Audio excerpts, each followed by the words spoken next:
there, my name is Alyssa. I'm going to be the nurse taking care of you today. I'm going to provide privacy. Can you confirm your name and date of birth for me? Thanks so much. I'm going to wash my hands. I have my equipment. I've got my stethoscope on here. And I'm going to be doing the cardiovascular assessment on you today. First things I want to ask are things like, have you had any chest pain recently? Any sort of shortness of breath? Any sort of cough? Have you noticed any sort of color changes at all? Do you have a family history of cardiac disease? Have you noticed any sort of like leg cramping, anything of that nature? So the first thing that I'm going to assess on you is I'm going to palpate your carotid artery. I'm going to do this one side at a time. And I'm going to feel each side, and I'm assessing for things like rate, rhythm, and I'm going to go ahead and give it a +2 for pulse. I'm going to feel on the other side as well. Feeling for rate, normal rate about 60 to 100. The rhythm should be regular, and again, I'm going to give it a +2.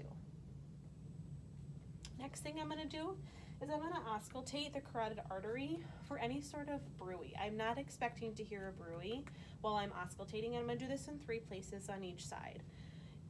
Before I do this, I'm going to have you take a deep breath in, exhale, and hold your breath. 1, 2, 3. You can breathe. Again, inhale, exhale, and hold your breath, listening to those 3 spots. Angle of the jaw, kind of right in the middle of the neck, and kind of right above the clavicle. I am not anticipating hearing any sort of bruit when I do that assessment. Next thing I'm going to do is I'm going to just inspect the apical impulse. I'm going to be looking at about the 4th or 5th intercostal space, mid-clavicular line. I expect to maybe be able to see this if my person was a little bit thinner. If the person was obese, I'm more likely than not going to be able to see this. In this same location, this 4th or 5th intercostal space, mid-clavicular line, it's kind of my money spot as we like to call it. I'm going to be looking for things like lifts or heaves, where I'd be able to see like a visible beat in the chest wall itself. And I would be, if the patient had any sort of like left ventricular hypertrophy, I might be able to see that there. I'm also going to palpate the apical impulse. Same spot, money spot, 4th or 5th intercostal space. I'm going to use one finger kind of in between the ribs. Sometimes I'm not able to feel it if the person is lying flat. It's helpful to have them roll over to their left to bring that left ventricle closer to the heart, and I might be able to feel it there. Next thing I'm going to do is I'm going to palpate all across the preacordium, so all across their chest. I'm going to use the kind of the meaty part of my hands, the palmar aspect, or I can use the side. And I'm feeling around for things like thrills when I do this, which is kind of like a palpable vibration, not an expected finding. And I don't feel any sort of thrills as I do my palpation. Next, I'm going to auscultate the apical pulse.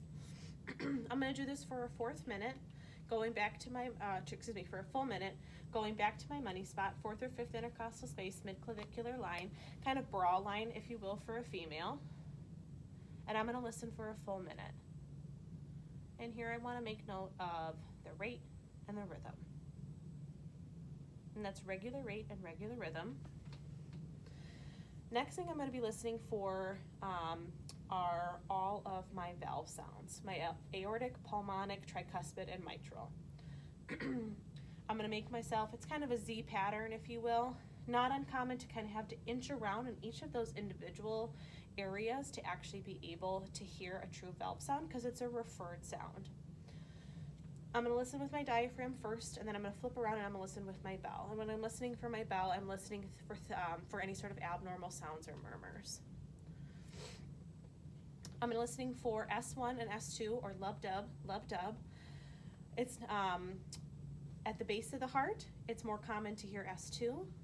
At the apex of the heart, it's louder at the apex, and then it's louder, S2 is louder at the base. So, about 2nd intercostal space, aortic, on the patient's right.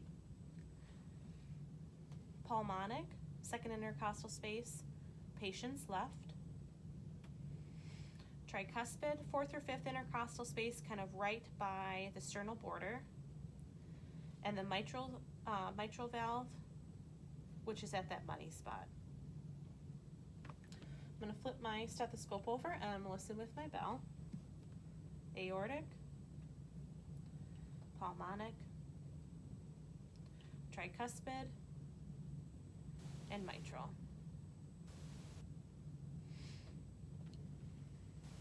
Next, I'm going to have the person kind of roll over onto his left. I'm working with the mannequin today, so a little bit more difficult, but I would be listening at the apex of the heart, and I'm going to be listening in the left lateral position and listening for things like S3 and S4. There are some things that can cause an S3, such as congestive heart failure if a patient has a high volume state, such as pregnancy, and it wouldn't be uncommon to hear in like a really athletic younger individual.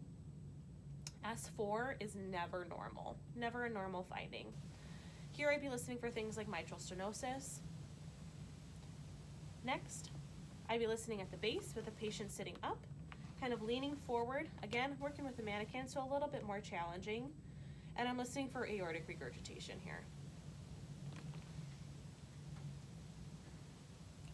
Next thing I'm going to assess the patient for is I'm going to look at their upper extremities. I'm looking for things like perfusion, for color, always assessing for temperature with the back of my hands, texture kind of with the front of my hands, making note that the arms are symmetric, same size, there's no lesions noted. I'm also going to take a look at his fingers, kind of looking from the side, looking at the profile sign. My angle of the nail is normal, about 160 degrees, no concerns there. I also want to assess for capillary refill, and I would do that on all the fingers. I'm going to assess bilaterally his brachial pulses. They should be regular, normal rate, and a +2. Next, I'm going to feel for their brachial pulses, comparing them symmetrically. Regular rate, regular rhythm, and a +2. He's got good skin turgor, even though he's a mannequin. Good pinch and a good push down. Temperature is normal, texture is normal. I'm going to do a similar assessment with his lower extremities. I'm going to assess for temperature with the back of my hands, texture with the front. Look at his legs for the color, the size. They should be equal symmetrically. If they have any sort of trophic changes, I'm going to look in between his toes as well to see for things like skin breakdown, which we might see with patients with diabetes. I'm going to look for edema, specifically around the tibial region, at his ankle, and at the foot. I'm going to feel for his femoral pulses, which would be up in his groin, regular rate and rhythm, behind his knees for the popliteal, on the inside aspect of the heel for the posterior tibial, and at the top of the foot for the dorsalis pedis. Again, all of those pulses should be regular rate, regular rhythm, and a +2. I would discuss my findings with my patient and document my findings.